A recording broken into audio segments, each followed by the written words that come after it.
Everyone, CUET times में आप सभी का फिर से स्वागत है। तो बहुत सारी जो क्वेरीज हैं सीएसएस वाली, आई गेस हमने बहुत सारी सॉल्व करने की कोशिश की है, वो सारी होप हो भी गई हैं। बट अब जो नेक्स्ट चीज़ है वो ये है कि बहुत से स्टूडेंट्स ना कमेंट सेक्शन में हॉस्टल के बारे में, जो दिल्ली यूनिवर्सिटी के हॉस्टल्स हैं उनके बारे में जानना चाहते हैं।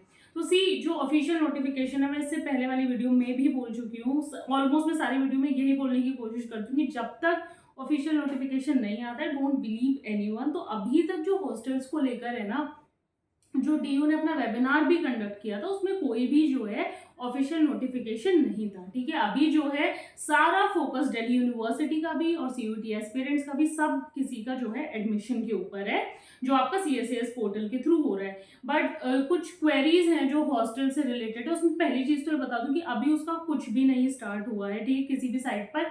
वो आपका जब एडमिशन का एटलीस्ट एक फेज जो है कंप्लीट हो जाएगा, उसके बाद आपका जो ये हॉस्टल है वो अलॉटमेंट उसके बाद स्टार्ट होगा। तो वैसे कुछ बेसिक चीज़ें हैं जो लास्ट ईयर के ट्रेंड पे हैं, वो हम डिस्कस कर लेते हैं। वो मैं आपको बता देती हूँ कि किस तरीके से आपको क्या क्या करना रहेगा। तो सबसे पहले जब हम हॉस्टल्स की बात कर रहे हैं, तो हर एक तो सब ये चीज़ क्लियर कर लो कि दिल्ली यूनिवर्सिटी के सारे कॉलेज में हॉस्टल की जो है फैसिलिटी अवेलेबल नहीं है। मोस्टली जो नॉर्थ कैंपस के कॉलेजेस हैं उसमें सबसे ज़्यादा जो है हॉस्टल आपके अवेलेबल हैं। कुछ कुछ साउथ कैंपस एलएसआर वगैरह में आपके हॉस्टल जो है अवेलेबल है। तो जब हम हॉस्टल की बात कर रहे हैं तो क्या करना है, ये आपको दिल्ली यूनिवर्सिटी की वेबसाइट पे नहीं, एक पर्टिकुलर जो भी कॉलेज में आप एडमिशन ले रहे हो उनकी वेबसाइट पर हमेशा अवेलेबल रहेगा हॉस्टल अलॉटमेंट। तो जब आप एटलीस्ट एक फेज का एडमिशन पूरा कर चुके होगे, उसके बाद जो है हॉस्टल के लिए नोटिफिकेशन आएगी, सारे जो है ऑफिशियल नोटिस आएंगे। कॉलेज जो है अपनी ऑफिशियल वेबसाइट पे, क्योंकि दिल्ली यूनिवर्सिटी की वेबसाइट अलग है और पर्टिकुलर कॉलेज जो उसके अंडर है सबकी अपनी वेबसाइट अलग है। बड़ा ही मिसकंसेप्शन हो जाता है, 12th में कोई बड़ी बात नहीं है, ऐसा है थोड़ा थोड़ा स्टूडेंट्स को।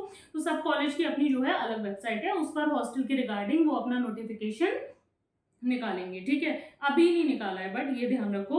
तो उस पर क्या होगा कि जब वो नोटिफिकेशन आएगा एटलीस्ट फेज 1 खत्म होने के बाद आएगा। ठीक है, उससे पहले किसी का आ गया तो definitely I let you know, but आएगा फेज 1 खत्म होने के बाद। तब वहां पर जो एप्लीकेशन फॉर्म निकलते हैं वो आपको फिल करने हैं।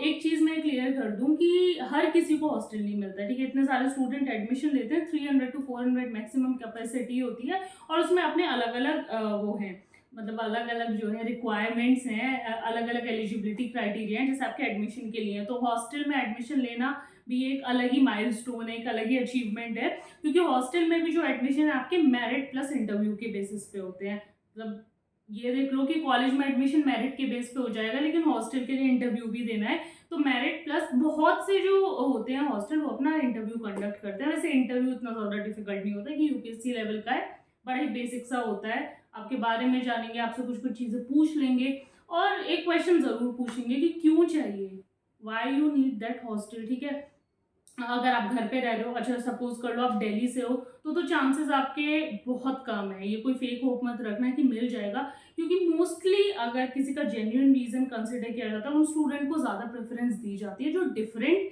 स्टेट से हैं। ठीक है, तो पहला क्राइटेरिया तो आपका यही रहेगा कि आपको जब आएगा एप्लीकेशन फॉर्म वो फिल करना होगा, जिसमें आपकी सारी डिटेल्स फिल होंगी। उसके बाद आपकी मेरिट, आपके जो स्कोर है उसके बेसिस पर, प्लस इंटरव्यू। बहुत से हॉस्टल जो है वो कंडक्ट करते हैं, मैं ये नहीं बोल रही हूँ सारे करते हैं, बहुत से करते हैं, तो ये ध्यान रखना, बहुत से, पर वो बेसिक इंटरव्यू होता है। एंड उसमें उसी में आपसे क्वेश्चन पूछा जाता है जेन्युइन रीजन, कि भाई क्यों आपको हॉस्टल चाहिए, क्यों हम आपको जो है अलॉट करें। तो वही जो स्टूडेंट्स होते हैं डिफरेंट स्टेट से, उनको ज़्यादा प्रेफरेंस दी जाती है।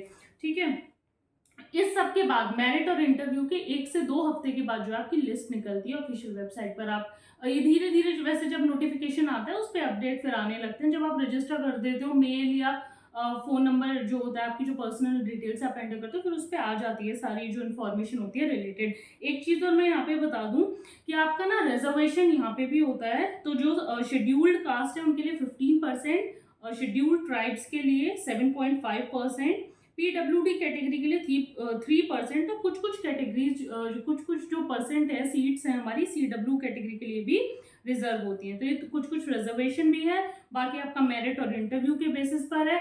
मोस्टली जो दूसरे स्टेट से लोग स्टूडेंट्स आते हैं उनको ज़्यादा प्रेफरेंस दी जाती है। अगर आप दिल्ली टू दिल्ली, बहुत रेयर, मतलब अगर आपने दिल्ली टू दिल्ली में हॉस्टल ले लिया तो माइलस्टोन है।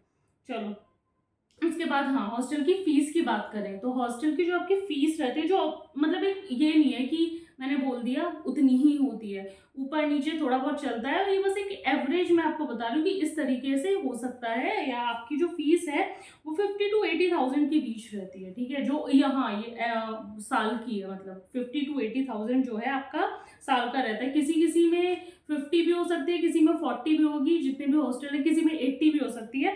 पर जो किसी-किसी में जो है बहुत ज़्यादा भी जाती है, जैसे इंद्रप्रस्थ कॉलेज फॉर वुमेन है, वहाँ 1 लाख प्लस है जो हॉस्टल फीस है, तो इस तरीके से भी आपकी जाती है। वैसे अगर डिफरेंट स्टेट से हो, अच्छा जो है मेरिट मार्क्स जो है अच्छे स्कोर करें, तो please try for the hostel, because PG या वैसे कोई अकोमोडेशन होते हैं वो आपको और ज़्यादा कॉस्टली पड़ते हैं। अगर आप नियर बाय कैंपस जहाँ आपका कॉलेज है उसके आस-पास लेना चाहोगे तो वो ज़्यादा कॉस्टली पड़ेगा। हाँ, थोड़ा अंदर जाके जो है वो थोड़ा सस्ता मिल सकता है।